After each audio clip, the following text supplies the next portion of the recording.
Start.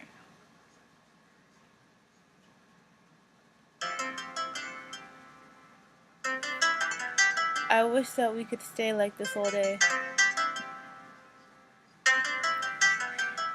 That thought swirls through my head as I idly munch on a very charming looking slice of strawberry shortcake. Hey, the shortcake tastes delicious.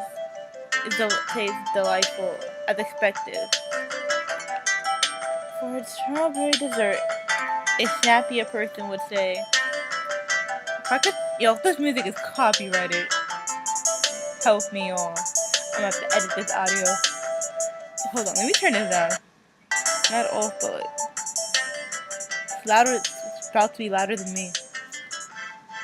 Alright! Okay, let's go.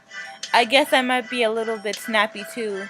Something about the passionate pink and red desserts make me feel a bit romantic. It's more likely that my company is what's making me feel this way though. My company. Karen. I glanced towards her fork suspended in motion for a moment. How can she still stop my heart with her smile even after 12 whole years? Damn!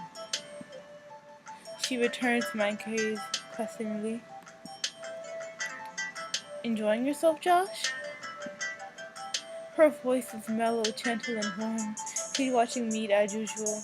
For the sake of her blood sugar, her cup of coffee almost appears untouched. Nothing new there. I've always done the eating for the two of us. I laid my fork down respectfully to respond to her. I am. You know, I just can't resist this stuff. Karen, you're absolutely sure you don't want a bite? Just one? She smirks at my attempts at subtle seduction. Oh my gosh. I'm sure. Nice try. Her mirth percolates her words in the corners of her soft lips tip upward as she talks, punctuates. Okay. Boy. She frowned slightly after a moment. The ghost of her smile whispering away into the air.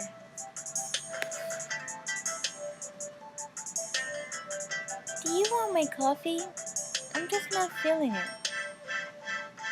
I should have gotten the dark roast after all, huh? I couldn't help but stare rapidly at Karen when she speaks. Her short, honey blonde hair bobs around as she talks to me, narrating her speech with the little waves of her right hand. She's always so animated. Okay. I told you we should stick to what you know.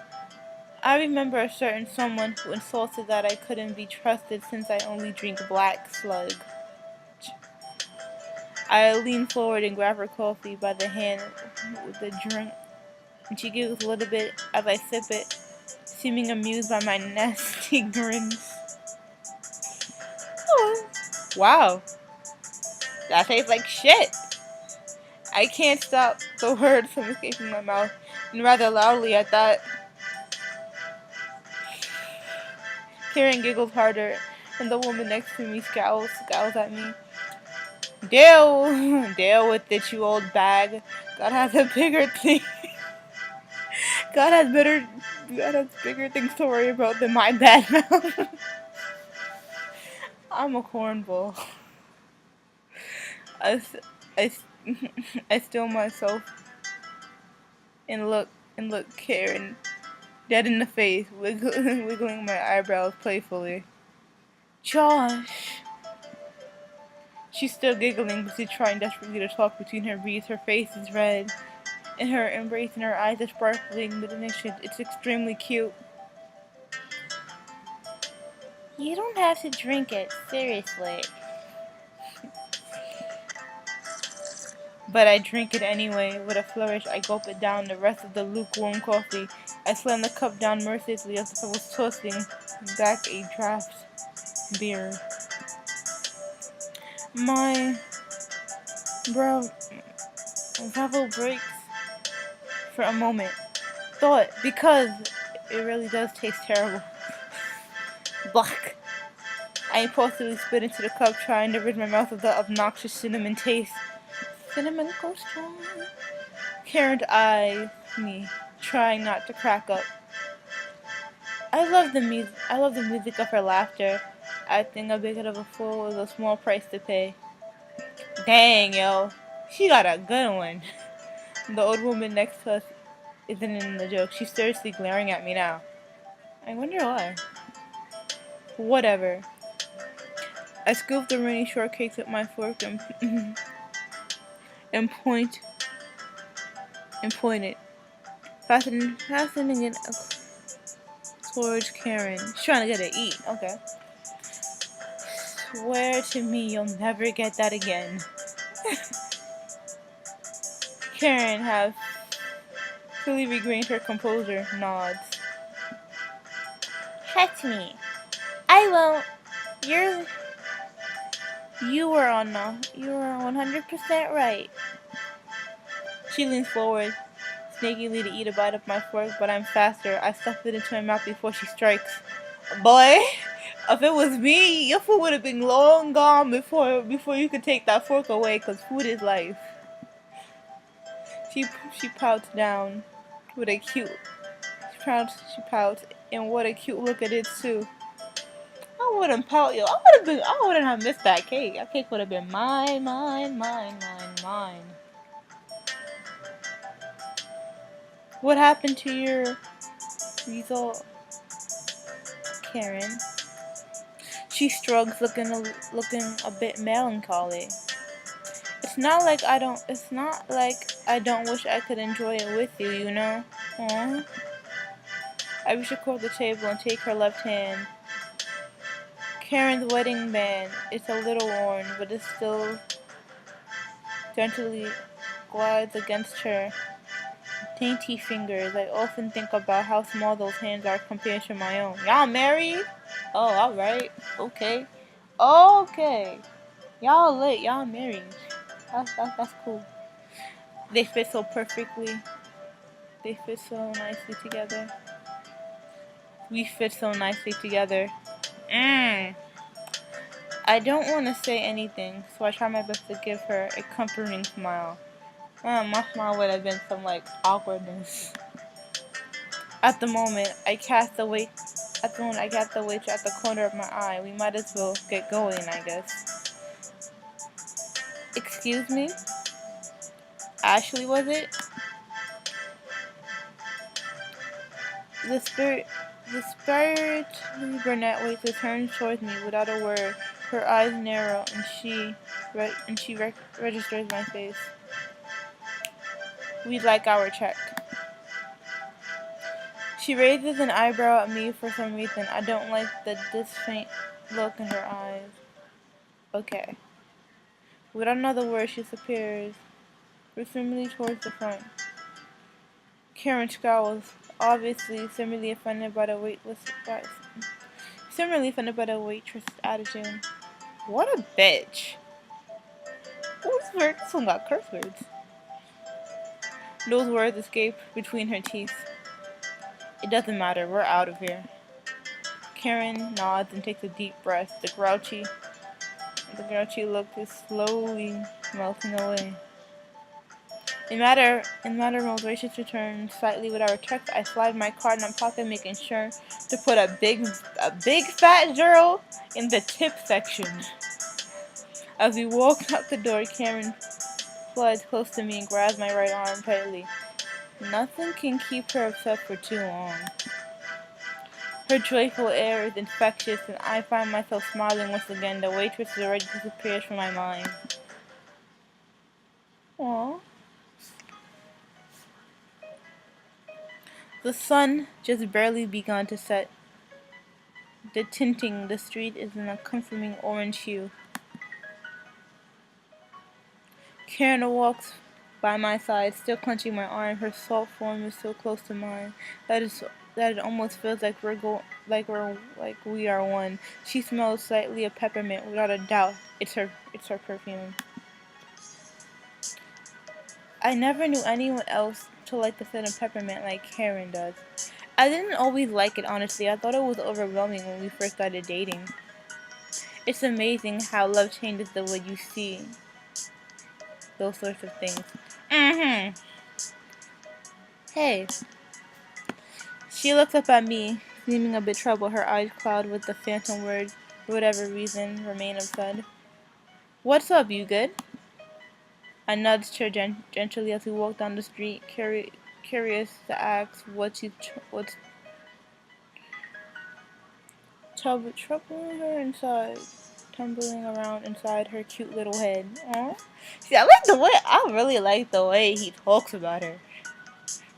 I'm a bit tired. Can we stop for just 1 second? Her tight frown makes me uneasy. Every time Karen frowns, it's like the world twists a tiny bit in the wrong direction. I always find myself scrambling to do whatever it takes to cortex that smile out and in. I really like the way he talks her. Sure, that's the bench. Here's the bench over here. Let's chill for a bit. She slumps against me a tad as I guide her to the bench. I sit down quietly, and she does the same. Thanks. Sorry. Cameron shoots me a little smile. It's forced. I can tell. Now I'm worried. Oh. Are you sure you're okay?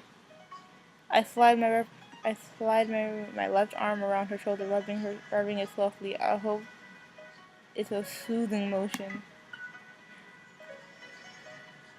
I just didn't get much sleep last night. I'll be alright.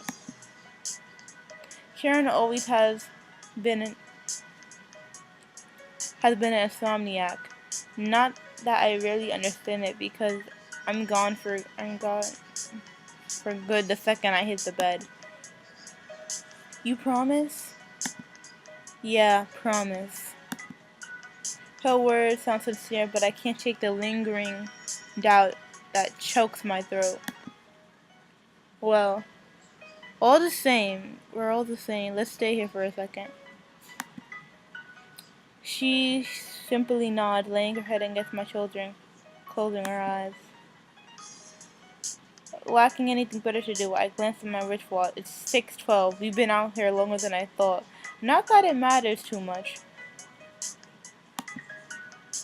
Karen is Karen is quiet, peaceful, like a still portrait. Her long, pale eyelashes tremble slightly, and her slender hands are folded daintily in her lap. I can't help but smile to myself. I'm worrying too much. At least once more, I ruffle her silky hair with my left hand. Spending time like this is great. It makes the long hours worth the wait to be able just to cuddle on the park bench at a sunset. Oh my goodness. That's that's mood. That's mood. I really like this game. The aura of, of spring envelopes. It's almost like we're in our own hemisphere of existence. Tang with the sound of salt breathing and the smell of honeysuckle. A few minutes pass, people drift past unconsciously, rarely giving us a second glance. But one person stops. It's the younger kid, maybe about 10 years old. The woman with him, presumably his mother, takes a moment to realize he stopped walking. I, I can just barely hear the kid conversing with his mother in hushed excitement. There's a weird guy over there, look.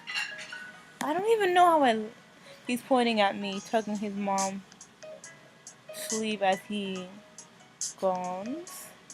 Whatever. My other fist clenches irritatingly. What the deal with people today? Perhaps sensing my anger, Karen stares, her eyes flutter open. Please don't be mad. I'm happy like this. Her face looks wary for a moment, but then she smiles again. I sigh, shaking my head and looking forward from the brat. I'm not mad at you, Karen. Just forget it. Do you really think you can keep... Karen, just forget it. Do you really think you can keep going now? I kind of want to get out of here. Karen pouts. At least she looks more energetic now. Can we just stay here forever and ever? Why is she asking that? Why is she asking to stay here? I would not want to be outside for forever and ever. As soon as my phone starts dying, I like to go home. I laugh quietly and give her one last part before standing. Nope, we'll both fall asleep if we stay. I offer her my hand. She takes it. Bitchin'. Apparently, once she's up, she reclaimed her position at my side. Karen is really amazed at not is really amazing at not sweating the little things. She's smiling again, nuzzling to me in a radiating chair. We're pretty close to home now, but I don't want this day to end yet. As if fate here's my wishes. I spot a small bookstore a few places ahead. There's a bookstore up ahead. I think it's open. I think it opened in January. Want to visit it before we get home? Perhaps just my imagination, but Karen seems to take a while to react to my question. Absolutely. There's a smile of hers. I don't know what that word is, though. Let's go. Okay, we're gonna be at the library. That's another setting. As soon as we put the door open and we're greeted by the scent of lavender and cheerful dinging of a bell. Ding ding. The young owner nods automatically and follows us with his gaze as we enter. Karen's glowing happily, fluttering from display to display. Not it's really that surprising for a librarian to get excited in the bookstore. Oh, okay. She's a librarian, okay. A librarian wouldn't tell me. I chuckle to myself and wander over there to the science fiction section. Oh, they have good taste. There's also a bunch of different new-looking books. Judging by the cover, they're probably aimed at someone younger than I am. There are even some books that look like comic books, but not quite. The characters are drawn in a very feminine and fun way. This is probably Japanese anime that Karen mentioned to me about. It's supposed to be popular with teenagers. I know what they're talking about. That's funny. Sorry, guys. I'll stick with animals, whatever that is. Glancing up, I know Karen's leaning against the display, very engrossed in whatever is there. I maneuver over there to peek at the display.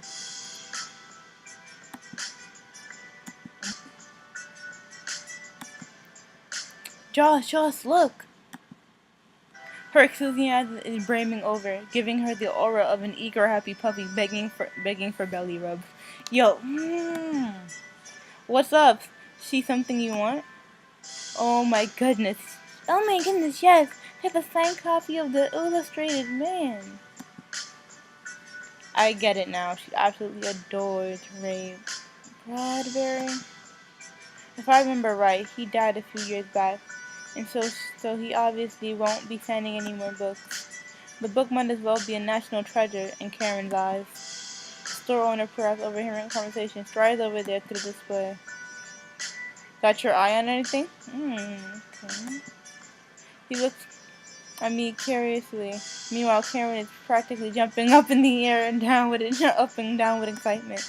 Yes. How much would a copy of the Illustrated Man? I have to have it. A chuckle escapes me again. Her excitement is contagious. The owner, on the other hand, only tilts his head at me,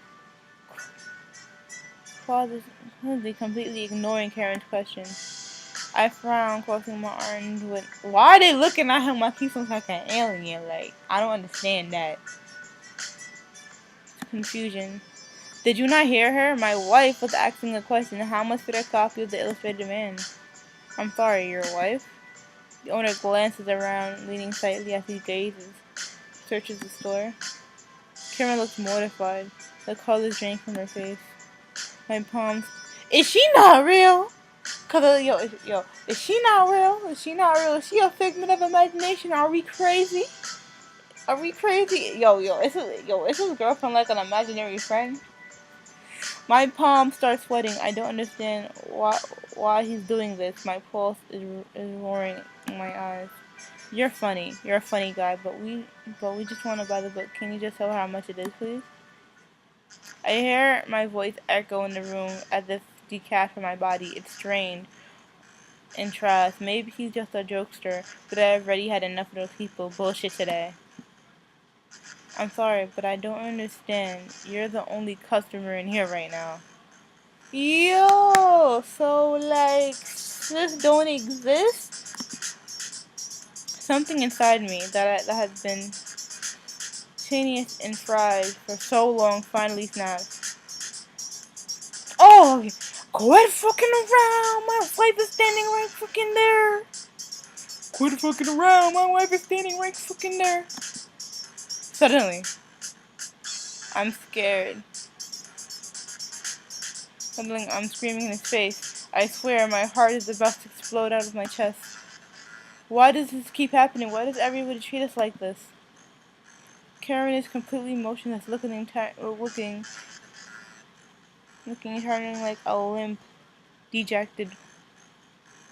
Whatever that is. I gesture angrily in her direction, slamming my other hand down on the display. Are you going to sell us the book, or are you just going to act like a fucking prick? Oh, this shit is moving. Yo, that shit got my eyes right now, because it started moving. I didn't. Ooh. The owner's face turns sheet white. He steps back multiple times, swallowing nervously. I have to ask you to leave now. This is a joke? This is a fucking joke? This is a fucking goddamn joke? This is a fucking good damn joke. What a... Yup. Fine. Then go to hell. Fine, go to hell. Whew. I spit angrily at him, recoiling from the display with fury. Karen, let's go. I tried my best to not take my range out on Karen. She's already had it hard enough. But she doesn't move. Karen, we need to go now. I'm getting frustrated. Say something. Say something. Karen! Reaching my breaking point, I lash out and grab her wrist and yank her towards me. She flinches, still saying nothing. I can't deal with this. I storm out, not even bothered to check that Karen is following me.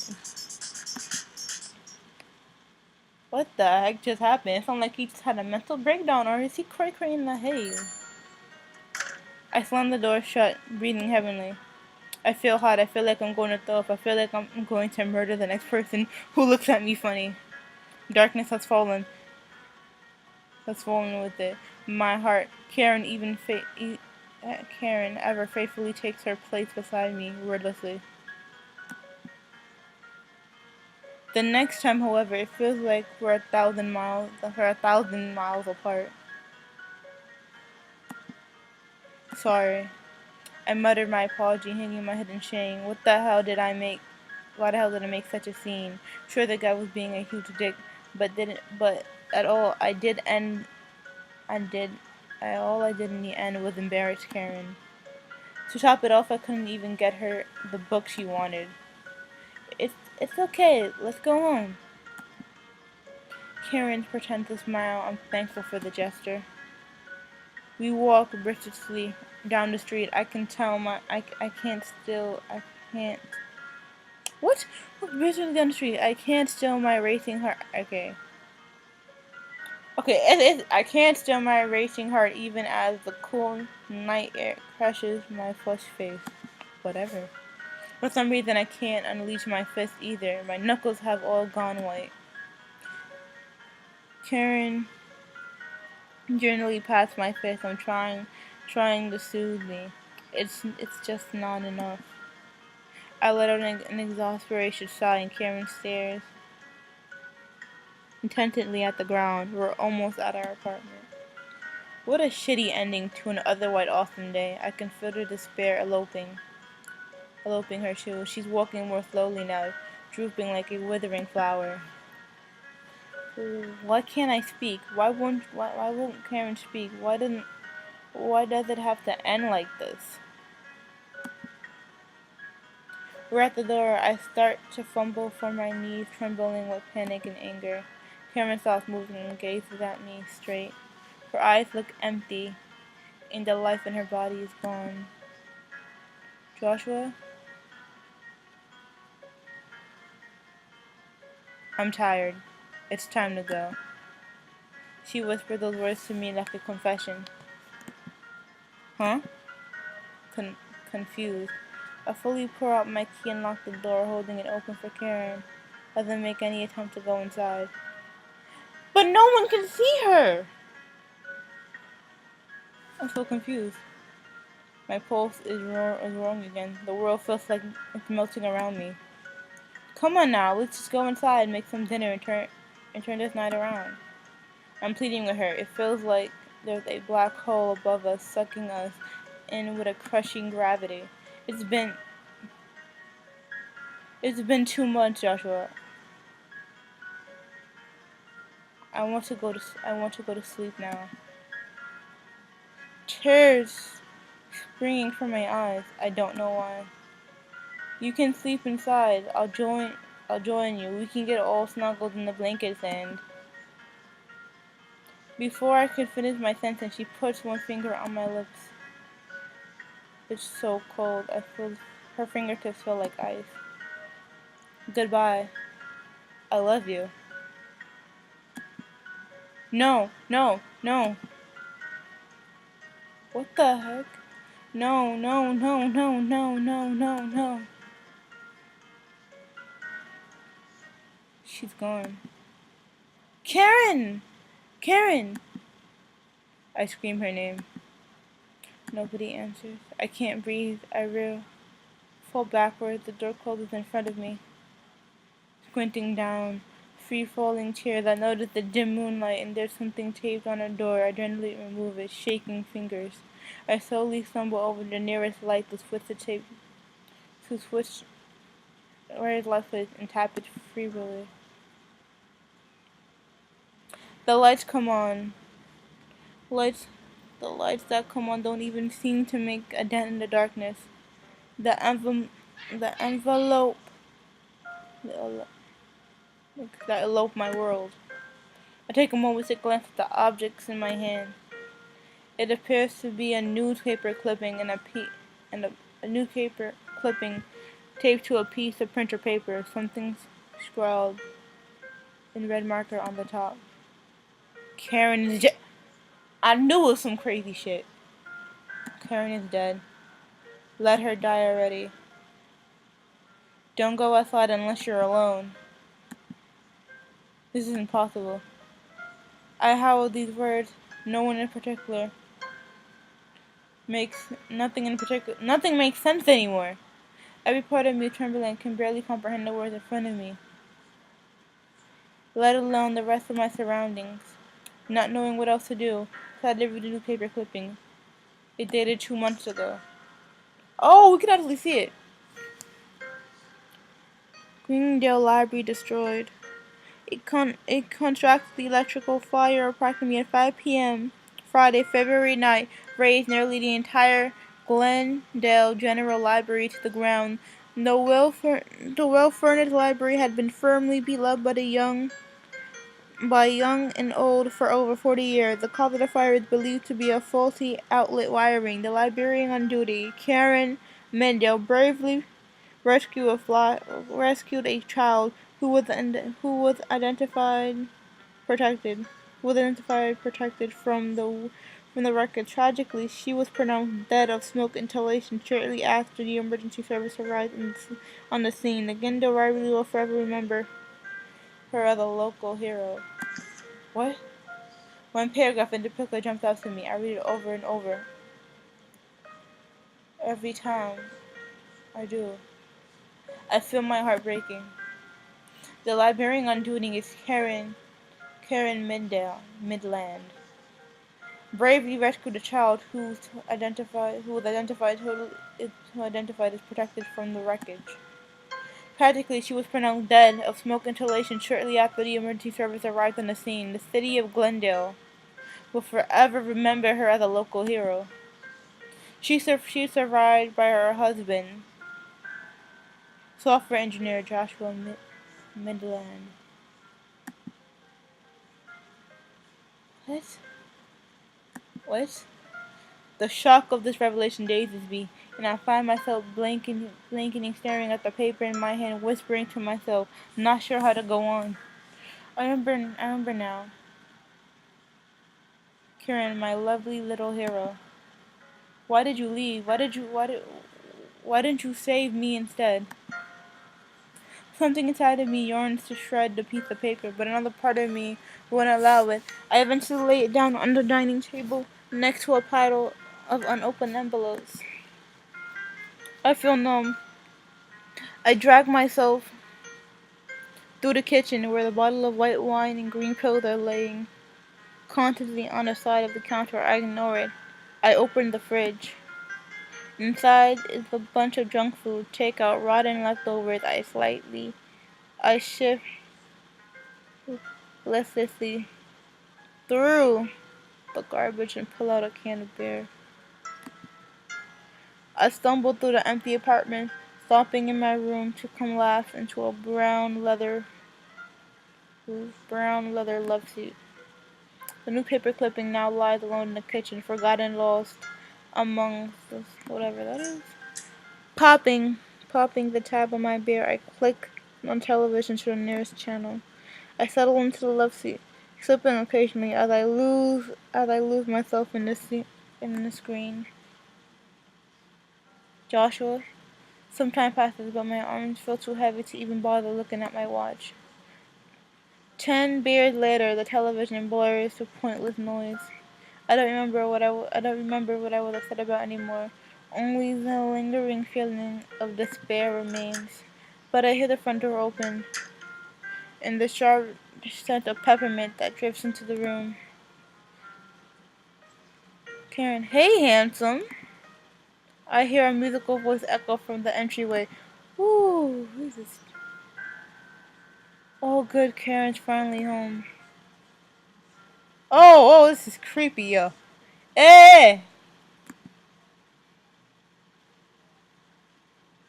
What the heck was this?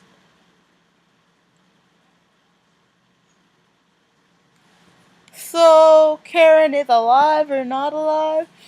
I got no clue. I got no clue if Karen is alive or not. Apparently she's dead, but she thinks he's crazy. I don't understand the ending. But okay, like, share, and subscribe. I don't know, what was this? Stop recording. Alright, I'll see you in the next video. Bye.